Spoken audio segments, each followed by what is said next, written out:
सारा प्रणाम। मैं हूं भूपेश कोहली। बड़ी बहस के खास कार्यक्रम लाल घाटी में आप सभी का स्वागत है। कश्मीर घाटी में आतंक के खिलाफ ऑपरेशन ऑल आउट तेज हो गया है।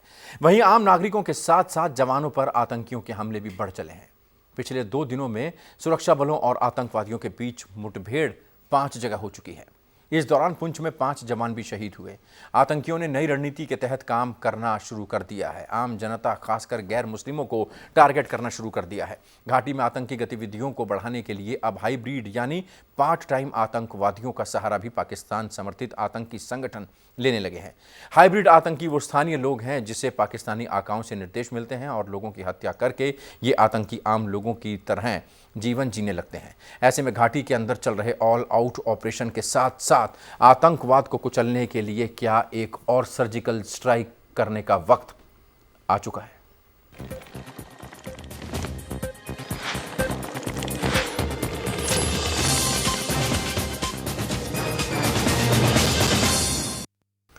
पाकिस्तान को सबक सिखाने के लिए भारत को मजबूत कदम एक की जरूरत आन पड़ी है। 5 साल पहले सर्जिकल स्ट्राइक कर भारत अपना इरादा जाहिर कर चुका है। उरी आतंकी हमले में शहीद हुए 19 जवानों का बदला लेने के लिए सर्जिकल स्ट्राइक की गई थी। पुंछ में आतंकी हमले में शहीद हुए 5 जवानों के बाद सेना का एक्शन जबरदस्त तरीके से तेज कर दिया गया है।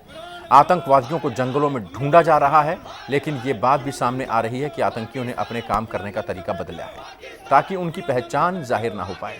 दरअसल लाइन ऑफ कंट्रोल पर सख्ती की वजह से घुसपैठ में कमी आई है और युवाओं को मुख्य धारा से जोड़ने के लिए कई योजनाएं चलाई जा रही हैं। ऐसे में स्थानीय आतंकवादियों की जगह पार्ट टाइम आतंकवादियों को काम सौंपा जा रहा है। पाकिस्तान से संचालित आतंकी संगठनों से इस आतंकियों को निर्देश मिल रहे हैं। खुफिया एजेंसीज ने पाकिस्तान से भेजे गए संदेशों को इंटरसेप्ट कर यह खुलासा किया।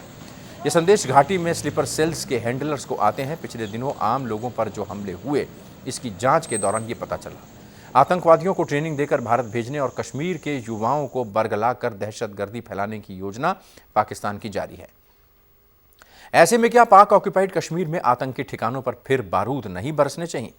आखिर कब तक पाकिस्तान के पाले पोसे आतंकवादियों की करतूतों की कीमत देश चुकाता रहेगा? पाकिस्तान कश्मीर को अंतर्राष्ट्रीय स्तर पर उठाने का कोई मौका नहीं छोड़ता। कश्मीर में अमन चैन बहाल हो, यह पाकिस्तान कभी नहीं चाहेगा। इसलिए एक्सपर्ट्स मान रहे हैं कि अब सर्जिकल स्ट्राइक भी जरूरी है।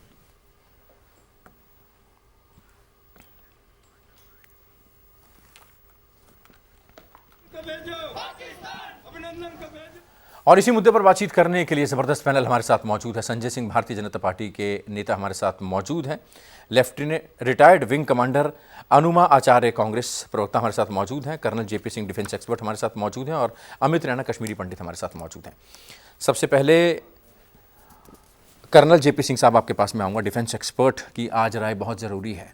क्या लगता है आपको, जिस तरीके से हालात अब बनते जा रहे हैं, घुसपैठ बढ़ गई है, इंटरनल स्लीपर सेल्स एक बार फिर से सक्रिय हो गए हैं, उनको लोकल सपोर्ट भी मिलने लगा है, क्या लगता है कि एक बार सर्जिकल स्ट्राइक जो पहले हुई थी, घर में घुसे थे, मारा था, नेस्तनाबूद कर दिए थे आतंकी लॉन्चिंग पैड्स, एक बार फिर से वैसी ज़रूरत आन पड़ी है या स्ट्रेटजी में कुछ चेंज?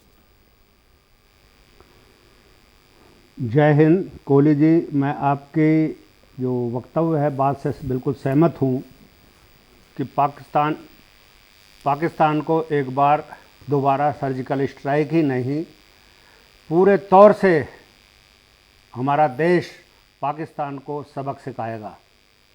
और ये टाइम आ गया है, क्योंकि पाकिस्तान बाज नहीं आएगा। मैं यहाँ कहूँगा कि जो LOC है, लाइन ऑफ कंट्रोल, जो 2 देशों की मिलिट्री पावर्स होती है, उनके बीच की ये लाइन होती है। और ये LOC J&K में ही लागू होती है। LAC एक टर्म होता है जो हिंदुस्तान और चाइना के बीच में है, उस पर हम कोई बात नहीं करेंगे। आज LOC के ऊपर जो घटना हुई है पुंछ सेक्टर में, पुंछ ज़िले में, सूरनकोट में, बहुत ही दुखद घटना है।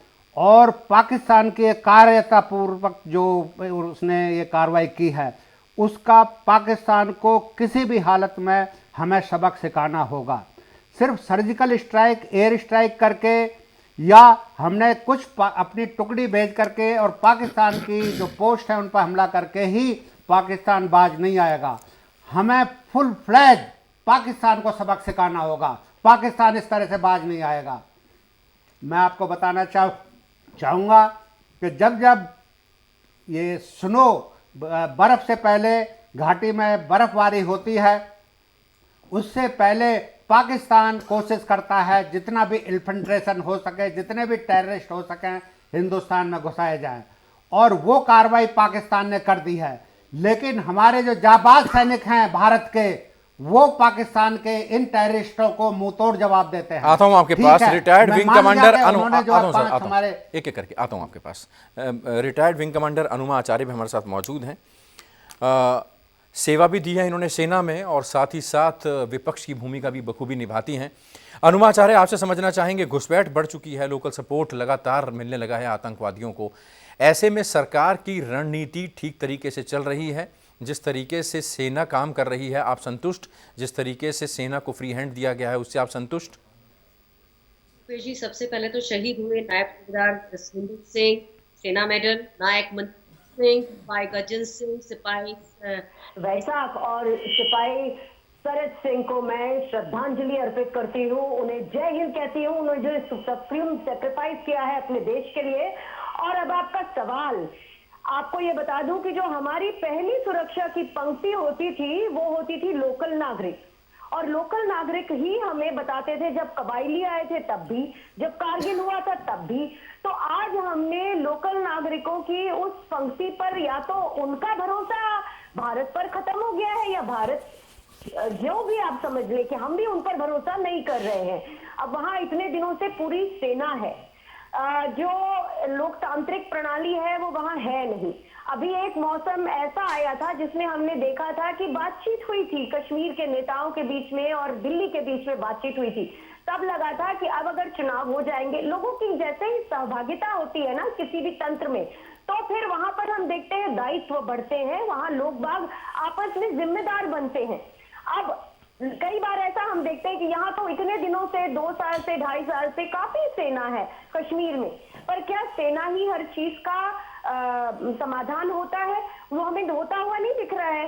पिछले एक साल में, इस एक साल में अभी तक 28 लोगों की मृत्यु हुई है, 28 लोगों को मारा गया है चुन चुन के, पर उसमें 5 लोग अभी हिंदू हैं, और उसके बाद ये डर बढ़ गया है। उसके पहले 5 से ज्यादा हिंदू नहीं है, जो हमने अभी थोड़े दिन पहले लेफ्टिनेंट जनरल पांडे साहब का हमने वक्तव्य सुना था। तो मेरा ये कहना है कि जब सरकार इतने दावे कर रही है कि वहाँ हमने सब कुछ अच्छा कर दिया है, वहाँ टूरिज्म शुरू हो गया है, तो ऐसे में सरकार का दायित्व और बनता है कि कम से कम लोगों के अंदर भरोसा डलवाएं। क्योंकि अभी आप देखिए, लोगों के अंदर से भरोसा खत्म होता जा रहा है। इसके पीछे क्या वजह है, संजय सिंह से जानते हैं। संजय जी, अल्पसंख्यक हिंदू, कश्मीरी पंडितों, सिखों, माइनॉरिटीज़ पर वहाँ पर हमले हो रहे हैं, और विपक्ष ये सवाल उठा रहा है कि क्यों भरोसा खो दिया गया है, लोग सरकार पर भरोसा नहीं कर रहे। क्या पूरी जिम्मेदारी सेना की है? आपकी कूटनीति पूरी तरह से फेलियर रही है। देखिए, शहीद गज्जन सिंह हो, शहीद मनदीप सिंह हो, शहीद जसविंदर जी हो, शहीद सारस जी हो, शहीद वैशाख सिंह जी हो, इन 5 की शहादत कम से कम मोदी सरकार में खाली नहीं जाएगी।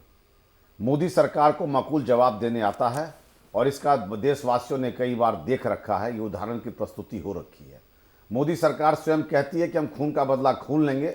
हम वो सरकार नहीं है जो एक गाल पर थप्पड़ लगे तो हम दूसरा गाल आगे बढ़ा देंगे। और हमें लगता है कि कश्मीर में, जैसे भी बहन कह रही थी कि लोगों की सहभागिता चाहिए, क्या उस लोगों की सहभागिता चाहिए जिसके कोख में आतंकवाद पल रहा हो, जो आतंकवाद को अपनी जगह पाल के रख रहा हो, जो आतंकवाद को छतरी दे रहा हो, जो आतंकवाद का एक परछाई बन के काम कर रहा हो? क्या उस तरह का प्रजातंत्र चाहिए वहां पर? एक मिनट बहन जी, मैं बीच में बोला नहीं हूं, मैं बीच में नहीं बोला हूं, मैं आपसे माफी चाहता हूं, बीच में नहीं बोला हूं। अभी आतंकवाद के खिलाफ मोदी सरकार टूट पड़ी है। आप मान के चलिए कि आतंकवाद का भी मंशा होता है कि उसे किसी न किसी तरह से अस्थिरता पानी है, वो भी रणनीति बनाता है, वो बीच बीच में सक्रिय होता है। लेकिन हमारी सेना पूरी तत्परता से उसे खत्म करने में, उसे कुचलने में पूरी तरह से कामयाब है। मैं पहले एक बात बता देना चाहता हूं, अगर रास्ते पथरीले हो ना, तो पत्थर हटा के पहले सड़क बनाया जाता है, तब आम नागरिक की गाड़ियां चला करती है। आज कश्मीर में हालात वही है। किसी तरह से सेना का प्रभाव दिखाकर सेना का ताकत लगाकर वहां कश्मीर में पाकिस्तान आता हूं आपके पास अमित रैना आता हूं। अमित रैना हमारे साथ मौजूद हैं, कश्मीरी पंडित हैं। रैना साहब, अल्पसंख्यक हिंदू, कश्मीरी पंडित, सिखों, माइनॉरिटीज के लोगों को जब इस तरह से मारा जाता है, कितना डर घाटी में फैलता है, लोग पलायन को इसी के चलते मजबूर होते हैं, और इसको कैसे रोका जा सकता है? और एक कश्मीरी पंडित होने के नाते आप इस पूरी घटना को जो पिछले 10-15 दिनों में हुआ है उसको कैसे देखते हैं और आगे क्या सोचते हैं? देखिए, ये जो घटना हुई है ये कोई नई घटनाएं नहीं है। 30 साल से हम ये देखते आ रहे हैं जी। और मैं विंग कमांडर मोहतरमा जी को बताना चाहूंगा कि 28 भारतीयों की मृत्यु हुई है, 9 उसमें ये, और उसमें 9 माइनॉरिटी कम्युनिटी से थे और 19 मेजॉरिटी कम्युनिटी से थे। और ये मैं संख्या इसलिए बता रहा हूँ कि 19 जो लोग हैं जो मेजॉरिटी कम्युनिटी से हैं उनकी संख्या तकरीबन 80 लाख है, और जो माइनॉरिटी कम्युनिटी है इसमें उनकी संख्या तकरीबन 4000 है। तो एक दहशत का माहौल, जब अगर आप रेशो में निकालेंगे कि 9 लोग एक 4000 की समुदाय से मारे जाएं तो कितना दहशत का माहौल हो सकता है। ये देखिए, ये किलिंग आज की शुरू नहीं हुई है समुदाय की। ये जब समुदाय ने प्रयास किया है वापस जाने का, जब सरकार ने पहल करी है कश्मीरी हिंदुओं को वापस ले जाने की, सिखों को वापस ले जाने की, तब ये अटैक हुए हैं। चाहे वो वंधामा का नरसंहार रहा हो, नाड़ी मर्ग का रहा हो, संग्रामपुरा का रहा हो, छत्तीसगढ़पुरा का रहा हो। 2019 के बाद भी जब 370 और 35 से हटा, उसके बाद भी इनिशियल किलिंग जो हुई है वो हिंदुओं की हुई है। चाहे वो सतपाल की किलिंग थी, चाहे इस साल वो आकाश ढाबा वाले की किलिंग थी, चाहे राकेश पंता की किलिंग थी, चाहे अजय भारती की किलिंग थी। अब अजय भारती की किलिंग या राकेश पंता की किलिंग जो है, आपने इसको एक पॉलिटिकल कहा कि नहीं जी ये तो पॉलिटिकल किलिंग है, पॉलिटिकल किलिंग, और भारतीय जनता पार्टी ने भी कहा ये हिंदू किलिंग नहीं है, पॉलिटिकल किलिंग है। मगर जब आपको आपके शनाख्त कार्ड पे, आपके आई कार्ड पे बाहर निकाला जाता है, उसके बाद मारा जाता है, तो बड़ा साफ क्लियर हो जाता है टारगेट किलिंग है। समस्या यह है कि आपने 30 साल में, आपने जब भी इस आतंकवाद से लड़ा है, मुझे 30 साल में याद नहीं है कि इस आतंकवाद में किसी आतंकवादी ने या किसी पॉलिटिकल पार्टी ने या किसी अलगाववादी संगठन ने या किसी कश्मीर के किसी सामाजिक संगठन ने कहा हो हमें डेवलपमेंट चाहिए, हमें विकास चाहिए, हमें नौकरी चाहिए। 30 साल से अगर बात होती रही है तो इस्लामिक स्टेट ऑफ कश्मीर की बात होती रही है, जिहाद की बात होती रही है। अब आप ये सोचिए कि ये वो पार्टीज हैं, पॉलिटिकल पार्टीज, जम्मू कश्मीर में जब पंच और ब्लॉक के इलेक्शन हुए थे, जिनका एक स्टेट क्राफ्ट से कोई लेना देना नहीं है, वो ग्रास रूट लेवल पर डेवलपमेंट का काम करते हैं, उसको लेकर बाइकआउट किया है। अमित जी, क्या लगता है इन घटनाओं पर सेना रोक लगाने में कामयाब है? इस पर किसी को कोई शक शुबा नहीं है, लेकिन कहीं ना कहीं अब ऐसा वक्त आ गया है कि पाकिस्तान पर एक बार फिर से ठोस कार्रवाई की जाए, उसको एक्सपोज किया जाए और एक बार इंटरनल अपनी और ज्यादा मजबूती की जाए। इस सवाल का मैं जवाब लूंगा। जेपी सिंह साहब हमारे साथ मौजूद हैं। सिंह साहब, पाक ऑक्यूपाइड कश्मीर में फिर से आतंकियों के लॉन्चिंग पैड जो हैं वो वहां पर सक्रिय हैं। आतंकी कितना इजीली होता है एक सर्जिकल स्ट्राइक को अंजाम देना? हमारे सैनिक वहां जाते हैं, घुसपैठ के लिए जो तैयार हैं आतंकी उनको मारकर आ जाते हैं। क्या बार बार ऐसा हो सकता है? बिल्कुल बिल्कुल हो सकता है, लेकिन ये बात माननी पड़ेगी जो जम्मू कश्मीर का जो माउंटेनियस टेरेन है और डेंस फॉरेस्ट है, उसमें इस टाइप की कार्रवाई करना ये थोड़ा सा मुश्किल हो जाता है। लेकिन फिर भी जो हमारी फ़ौज है, हमारी जो तीनों सेनाओं की जो ट्रेनिंग है वो इस तरह से है कि पाकिस्तान को किसी भी हालत में हम कहीं पे भी उनको सबक सिखा सकते हैं। तो ये दोबारा जो पाक ऑक्यूपाइड कश्मीर है, इसमें दोबारा भी ऐसा जो है स्ट्राइक हो, हमें भी अपनी रणनीति बदलनी पड़ेगी, जैसा कि टेररिस्ट ने बदला है। तो हम अपनी रणनीति के तहत, बदली हुई रणनीति के तहत, इस डिफ़िकल्ट टेरेन में भी हम 2 बार 3 बार 4 बार हम जो है इस तरह के स्ट्राइक कर सकते हैं। मैं जो विंग कमांडर हमारी बहन जी ने जो बात कही है, इससे मैं इसलिए सहमत नहीं हूँ कि जब से जो है देश आज़ाद हुआ है और कश्मीर में जो जिस तरह से जो है अलगाववादी तत्व जो हैं वो सक्रिय हैं, हमारी सेना ने इस जेएंड के जम्मू कश्मीर को इंटैक्ट रखा हुआ है। चाहे किसी भी तरह का जो वहाँ पर उथल पुथल हो, सेना का रोल पूरी तरीके से सराहनीय रहा है। और आज भी जो है जो शहादत दी हमारे जवानों ने, उसके लिए उनको मैं नमन करता हूं। और जिस तरह से शहादत हुई है, ये शहादत कभी कभार माउंटेनियस टेरेन और डेंस फॉरेस्ट में टेररिस्ट उसका फायदा उठा करके कर अनुमा, देते हैं। क्योंकि आप हो जाता भी है। सेना से जुड़ी रही हैं, आपके एक्सपीरियंस के हिसाब से समझना चाहेंगे। आपने कहा कि आत्मविश्वास जगाना होगा, लोगों को अपने पक्ष में लाना होगा। जो कहीं ना कहीं जमीन से जुड़े इनपुट मिलते थे वो हमको मिलने बंद हो गए हैं। अब उसके लिए क्या कुछ करा जाए, उसके लिए सेना क्या प्रयास कर सकती है, उसके लिए सरकार की तरफ से क्या प्रयास होने चाहिए? जी पहले तो मैं कर्नल साहब को बता दूं, सिद्धांततः मैं किसी फौजी से पब्लिक फोरम पे किसी तरह की बहस नहीं करना चाहती, क्योंकि हमारा और उनका सिद्धांत एक रहा है। जिस सर्विस में हम रहे हैं, जिसकी हम हर साल कसम खाते रहे हैं, वो एक है। तो उन्हें ध्यान रखना होगा कि मैंने एक भी चीज सेना के खिलाफ बोली नहीं, ना मैं बोल सकती हूँ मरते दम तक। इस बात को अलग करके बात करेंगे हम। जहां तक आप सेना की बात कर रहे हैं, सरकार सेना का जिस तरह से उपयोग करती है, सेना तो हमेशा से शौर्यवान है, सेना तो हमेशा आगे खड़ी होती है। आपको 1990 की घटना बताती हूँ। तब एक लेफ्टिनेंट जनरल साहब हैं, बहुत बड़े, अभी वो बहुत अच्छा लिखते हैं और बहुत अच्छा बोलते भी हैं, वक्तव्य देते हैं। उन्होंने यहाँ पर कश्मीर में, रैना जी भी उस पूरे प्रोग्राम में थे जिसमें मैंने ये बात की थी। मैंने कहा था कि उन्होंने सड़कें बनवाई, टेलरिंग सेंटर्स बनवाए, लोगों को चिकित्सा सुविधाएं मुहैया करवाई। उस समय जो आतंकवाद था वो धीरे धीरे कम हुआ था। एकदम बंद तो कभी नहीं हुआ, क्योंकि इसका पाकिस्तान समर्थन जारी रहता है और पाकिस्तान को कोई भी भारत का एक भी बाशिंदा समर्थन नहीं देता। तो जब ये सेना ने ये सब काम किए थे तो आतंकवाद, क्योंकि लोग हमारी तरफ झुके थे, तो हमेशा ये ध्यान रखिए कि सेना की सैन्य कार्यवाही के साथ साथ सेना की इंसानियत भी लोगों को अपनी तरफ खींचती है।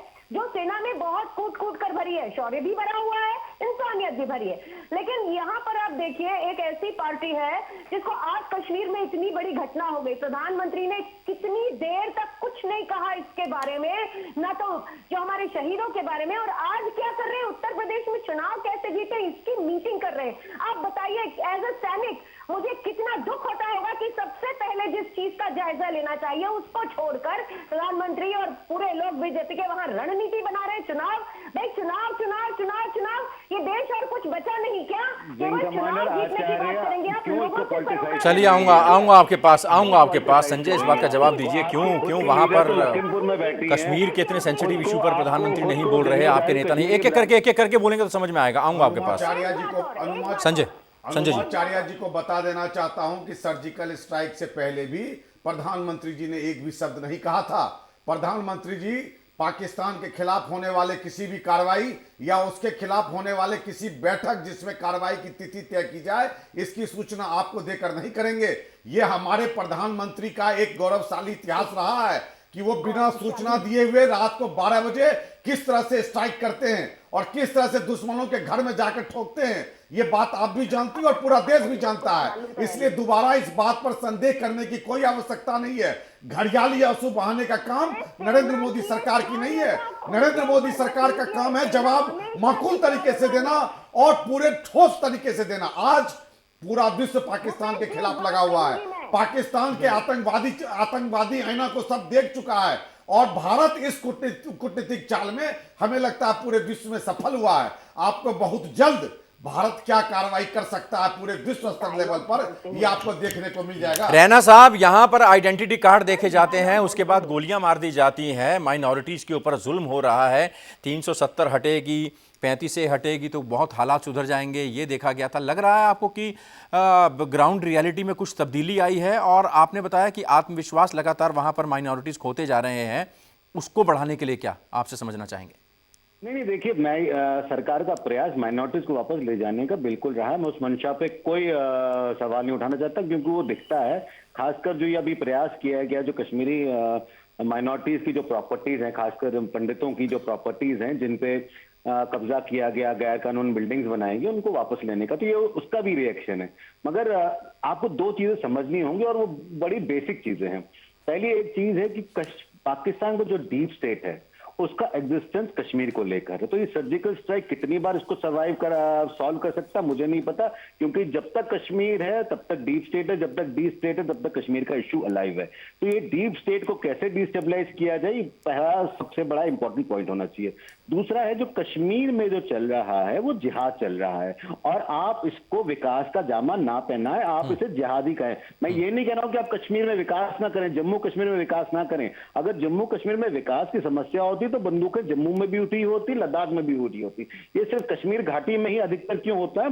वो इसलिए होता है क्योंकि एक मानसिक सोच है, एक वैसी सोच है जिसको आप पनपने दे रहे हैं और आज भी पनपने दे रहे हैं। अहले हदीस के आज भी 6000 स्कूल चल रहे हैं। तो आप जब तक उस पर अंकुश नहीं लगाएंगे तब तक ये समस्या बनी रहेगी। आपको उस पर अंकुश लगाना पड़ेगा, आपको डीरेडिकलाइजेशन करना पड़ेगा, आपको जो रेडिकल एलिमेंट है उनको छान के बाहर निकालना पड़ेगा, उन्हें आपको जेल में रखना है, उन्हें स्टेट से बाहर निकालना है, वो सरकार की नीति है। बट आपको स्टेट को डीरेडिकलाइज करना, और ये सबसे बड़ा एक्सरसाइज होना चाहिए विकास से पहले भी। पहला एक्सरसाइज ये होना चाहिए क्योंकि रूट कॉज जम्मू कश्मीर का जिहाद है, जिहाद है और जिहाद है। आऊंगा आपके पास। जेपी सिंह साहब, इत्तेफाक रखते हैं आप अमित रैना साहब की बातों से? बिल्कुल, जो रैना साहब ने बात की है वो कश्मीर में जो प्रॉब्लम है जिहाद की, उसको हमें चेक करना पड़ेगा। अब उसका मुख्य कारण है कि सेना ने काफ़ी सद्भावनापूर्ण रैलियां की, सद्भावना का काफ़ी कार्रवाई की, सद्भावना पेट्रोलिंग की मैंने भी की है, रामबन से डोडा किश्तवाड़ होते हुए, और मैं सांबा में पेट्रोलिंग करता हुआ लोगों को सद्भावना का मैसेज देता हुआ, दवाइयाँ बांटते हुए। लेकिन दुख इस बात का होता है, जो मैंने पहले भी रिपीट किया है, जैसा रैना साहब ने बताया है जिहाद का, दुख इस बात का होता है कि जब दूसरी पार्टी के लोग जाकर के इमरान खान से गला मिलते हैं, बाजवा से गला मिलते हैं, तो हमारी फौज का मनोबल गिरता है। ये नहीं समझ रही है हमारी बहन जी, क्यों उनके पार्टी के लोग जाकर के नुमाइंदे के जाकर के बाजवा जी से गला मिलते हैं, खान की तारीफ करते हैं, इमरान खान की। बीजेपी के प्रवक्ता बन के आइए, अगर रक्षा विशेषज्ञ बन के आइए तो रक्षा की बातों पर हाँ, मैं रक्षा की बातें करूंगा, मैं पॉलिटिकल डिबेट में नहीं जाना चाहता। मैं पॉलिटिकल डिबेट करना से बीजेपी प्रवक्ता का अधिकार नहीं है। मैं पॉलिटिकल डिबेट में नहीं जाऊंगा। मैं सिर्फ मनोबल की बात कर रहा हूँ। मैं देश के मनोबल की, मैं रक्षा के मनोबल की। बीजेपी प्रवक्ता से नहीं जोड़ सकते हैं। क्या सिद्धू जाके बाजवा से गले नहीं मिले? क्या सिद्धू इमरान मेरा यार नहीं बोले? आज क्यों नहीं कह रहे हैं कि इमरान मेरे यार, तूने कैसे मार दिया मेरे 4-5 सिपाही को? प्रवक्ता बनने की आदतें हैं किसी सेना के अधिकारियों। इसे प्रवक्ता नहीं कहते हैं। चलिए, कहते हैं देश हित में बात करने का अधिकार सभी को है। चलिए अनुमा जी, आप मेरे सवाल का जवाब दीजिए। मैं आपसे ये जानना चाह रहा हूं, आप क्योंकि एक फौजी रही हैं, आपसे यहाँ थोड़ा सा एक्सपीरियंस लेकर समझना चाहेंगे कि अगर वहां पर लोकल सपोर्ट खत्म हो रहा है, लोकल सपोर्ट उन लोगों को मिल रहा है जो देश विरोधी ताकतें हैं, पाकिस्तान में जो हैंडलर्स मौजूद हैं वो यहां पर अपने मैसेज भेज रहे हैं, उसको कैसे क्रैक किया जाए? लड़ाई को ना हम एक बार ही नहीं जीत सकते। वो छद्म रूप में लड़ रहे हैं हमसे। आप ही ने कहा हाइब्रिड, तो हाइब्रिड को तो हम सीधे नहीं लड़ सकते।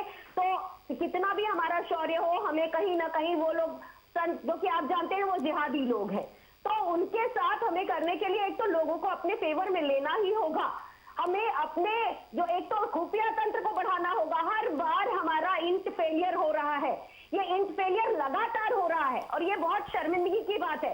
तो हमें अपनी इंटेलिजेंस को सही रखना पड़ेगा, हमारे सोर्स हमें सही करने पड़ेंगे, हमें लोगों को भरोसा दिलाना पड़ेगा। इंटेलिजेंस को सही करना पड़ेगा, सोर्स हमको सही करने पड़ेंगे। अमित रैना साहब, कंक्लूड आपसे करूंगा।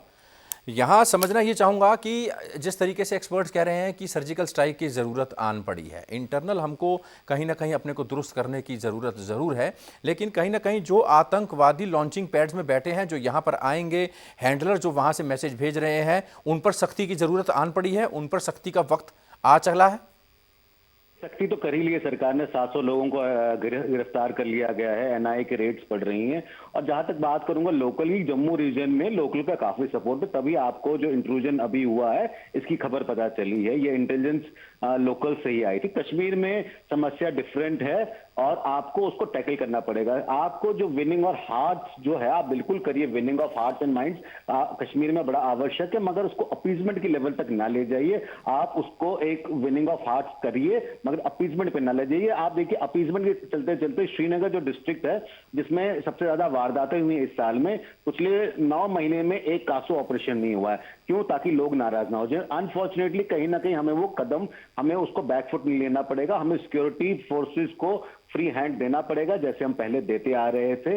और आप जब उनको देंगे इंटेलिजेंस इनपुट्स पे, वो एक्ट करेंगे। इंटेलिजेंस इनपुट ऐसा नहीं था कि जो माइनॉरिटीज पे अटैक होगा उस पर इंटेलिजेंस इनपुट नहीं था, उस पर इंटेलिजेंस इनपुट था। अनफॉर्चुनेटली उस पर काम नहीं किया गया। बट अगर आप सुरक्षा कर्मियों को, जम्मू कश्मीर पुलिस को, इंडियन आर्मी को, सीआरपीएफ को फ्री हैंड देते हैं तो मुझे लगता है कि समस्या काफी कंट्रोल में आ सकती है। जब तक आप डीप स्टेट पाकिस्तान को खत्म नाबूद नहीं करते थे तब तक ये समस्या नहीं सुलझने वाली है, बट आप कंट्रोल में इसको काफी हद तक ला सकते हैं अगर आप सिक्योरिटी फोर्सेस को फ्री हैंड देना शुरू कर दें। सेना को फ्री हैंड दिया जाए, घुसपैठ बढ़ गई है। आमूमन जब बर्फ पड़ती है तब घुसपैठ बढ़ती है, और लेकिन सेना पूरी तरह से मुस्तैद।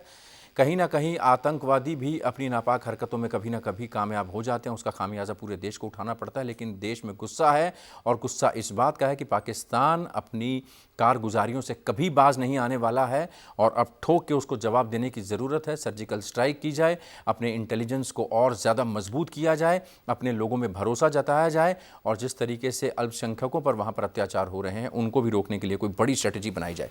फिलहाल संजय सिंह भारतीय जनता पार्टी से हमारे साथ जुड़े रहे, बहुत शुक्रिया। Retired wing commander Anuma Acharya Congress से हमारे साथ जुड़ी, बहुत शुक्रिया। कर्नल जेपी सिंह साहब डिफेंस एक्सपर्ट के तौर पर, अमित रैना साहब कश्मीरी पंडित हमारे साथ जुड़े रहे, अपनी विभाग राय रखी, बहुत शुक्रिया। बड़ी बहस में फिलहाल अभी के लिए इतना ही, दीजिए इजाजत। ब्रेक के बाद खबरों का सिलसिला जारी रहेगा। आप चलते रहिए सहारा न्यूज़ नेटवर्क के साथ। फिलहाल इजाजत साहब।